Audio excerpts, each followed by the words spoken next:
നമസ്കാരം. നിശബ്ദമെന്ന് തോന്നിക്കുന്ന ഒരു ഇടുങ്ങിയ സമുദ്രഭാഗം. യഥാർത്ഥത്തിൽ ലോകം ഇതുവരെ കണ്ടിട്ടില്ലാത്ത ഒരു വൻ ശക്തിപ്പോരിന്റെ പ്രഭവ കേന്ദ്രമായി മാറിയിരിക്കുകയാണ് ഇത്.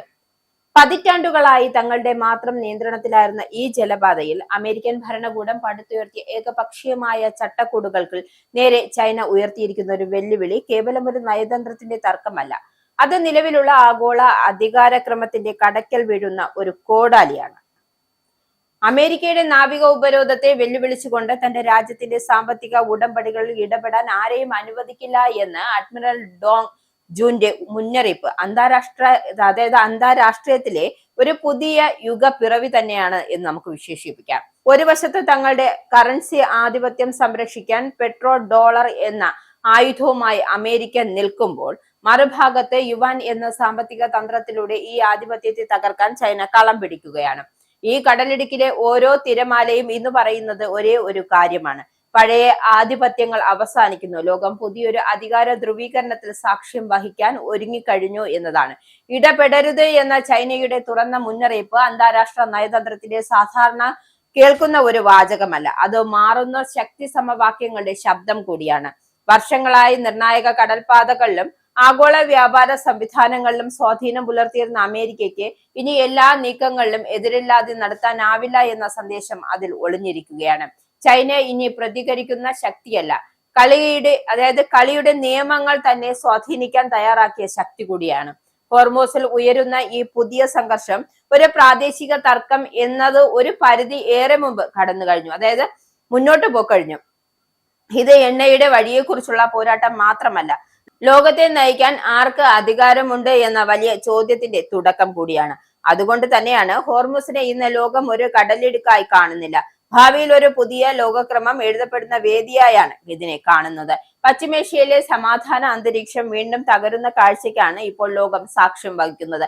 ഹോർമോസ് കടലിടുക്കിൽ ഡൊണാൾഡ് ട്രംപ് ഭരണകൂടം ഏർപ്പെടുത്തിയ നാവിക ഉപരോധം വെറുമൊരു സൈനിക നീക്കമല്ലെന്നും, മറിച്ച് ചൈനയുടെ വളരുന്ന സാമ്പത്തിക സ്വാധീനത്തെ തടയാനുള്ള ബോധപൂർവമായ ശ്രമമായാണ് കണക്കുകൂട്ടുന്നത്. തങ്ങളുടെ ഊർജ സുരക്ഷയെ ബാധിക്കുന്ന ഏത് നീക്കത്തെയും പ്രതിരോധിക്കുമെന്ന് ഉറക്കെ പ്രഖ്യാപിച്ചുകൊണ്ട് ചൈന രംഗത്തെത്തിയത് അന്താരാഷ്ട്ര തലത്തിൽ വലിയ ചർച്ചകൾക്ക് വഴിവെച്ചിട്ടുണ്ട്.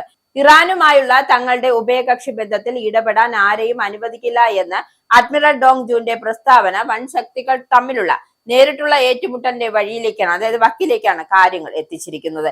ഈ തർക്കത്തിന്റെ കാതൽ കേവലം ഒരു എണ്ണയല്ല, മറിച്ച് കറൻസിയാണ് എന്നുകൂടി നാം മനസ്സിലാക്കേണ്ടതുണ്ട്. പതിറ്റാണ്ടുകളായ ആഗോള എണ്ണ വിപണി ഭരിച്ചിരുന്ന പെട്രോ ഡോളർ സംവിധാനത്തിന് വലിയൊരു വെല്ലുവിളി ഉയർന്നു തുടങ്ങിയിരിക്കുന്നു. കടലിടുക്കിലൂടെയുള്ള വാണിജ്യ ഇടപാടുകൾക്കായി ഇറാനും ചൈനയും യുവാൻ ഉപയോഗിക്കാൻ തുടങ്ങിയത് അമേരിക്കയെ സംബന്ധിച്ചിടത്തോളം വലിയ ഒരു ഭീഷണിയാണ് ഉയർത്തുന്നത്. ഡോളറിന്റെ ആധിപത്യം തകർക്കാൻ ചൈന നടത്തുന്ന ഈ നീക്കത്തെ തടയാൻ ട്രംപ് ഭരണകൂടം ഉപരോധം ആയുധമാക്കുന്നു. എണ്ണ വ്യാപാരത്തിൽ നിന്നും ഡോളറിനെ പുറത്താക്കാനുള്ള ഏത് ശ്രമവും അമേരിക്കൻ സമ്പദ് വ്യവസ്ഥയുടെ തകർച്ചയ്ക്ക് കാരണമാകുമെന്നാണ് അവർ ഭയപ്പെടുന്നത്.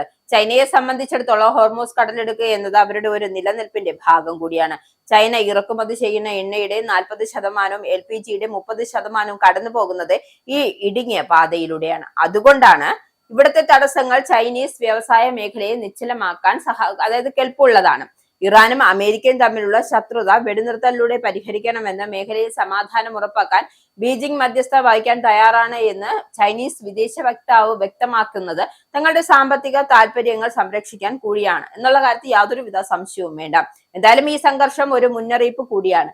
ശക്തിപ്രകടനവും ഉപരോധവും ഏകപക്ഷീയമായ സമ്മർദ്ദവും ഉപയോഗിച്ച് ആഗോള സ്ഥിരത ഉറപ്പാക്കാനാവില്ല എന്ന് ഇത് വീണ്ടും ഒന്നുകൂടി ഓർപ്പിക്കുകയാണ്. സമാധാനം നിലനിർത്താൻ ആവശ്യമായ സംവാദം, പരസ്പര ബഹുമാനം, ബഹുകക്ഷി സഹകരണം, പങ്കിട്ട സുരക്ഷാ സംവിധാനം എന്നിവയാണ് ഹോർമൂസ് പോലുള്ള ഒരു ജീവകാരുണ്യ പ്രധാനമുള്ള കടൽപാത ഒരു രാജ്യത്തിന്റെ മേൽക്കോയ്മയുടെ വേദിയാകാതെ ലോകത്തിന്റെ പൊതുസമ്പത്തായി സംരക്ഷിക്കപ്പെടണം എന്ന ചിന്ത കൂടിയാണ് ഇതിൽ ശക്തമാകുന്നത്. എന്തായാലും ചുരുക്കത്തിൽ പറഞ്ഞാൽ, ഹോർമൂസ് കടലിടുക്കിലെ ഓരോ ഓളവും ഇപ്പോൾ പറയുന്നത് ഒരേ ഒരു കാര്യമാണ്: പഴയ ആഗോള നിയമങ്ങൾ അവസാനിച്ചിരിക്കുന്നു എന്നും ലോകം ഒരു പുതിയ ശക്തി സമത്വത്തിലേക്ക് നീങ്ങുകയാണ് എന്ന വ്യക്തമായ കാര്യമാണ് ഇത് പറഞ്ഞു വെക്കുന്നത്.